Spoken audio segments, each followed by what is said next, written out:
राज्याचं भूमापन हे जे अत्यंत महत्त्वाचे विभाग आहे की मोजणी केल्याशिवाय काहीच करता येत नाही आणि पुढच्या काळात आमचा विचार आहे की यानंतर राज्यात आधी मोजणी मग खरेदी खत आणि नंतर फेरफार म्हणजे म्युटेशन तोपर्यंत या ठिकाणी आपण त्या ठिकाणी कोणतेही म्युटेशन करणार नाही।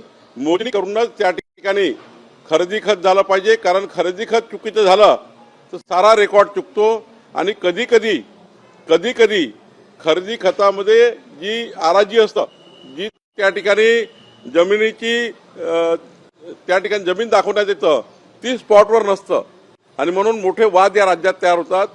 याची जमीन त्यांच्याकडे, त्यांची जमीन त्यांच्याकडे, कुणी कुणाची रजिस्ट्री करून देतं आणि म्हणून या ठिकाणी राज्यामध्ये आधी मोजणी मग रजिस्ट्री मग त्या ठिकाणी आपला फेरफार खरेदी त्या ठिकाणी म्युटेशन होणार आहे। अशा पद्धतीचा कामकाज महसूल खाता आणण्याचा प्रयत्न करतायत। मला वाटतं राज्याच्या इतिहासामध्ये महाराष्ट्र राज्याच्या निर्मितीनंतर पहिल्यांदा महसूल खात्यामध्ये अत्यंत महत्त्वाचा खाजगी परवानाधारकांना आमच्या विभागामध्ये आता मोजणी करता येईल हा निर्णय राज्याने घेतला आहे।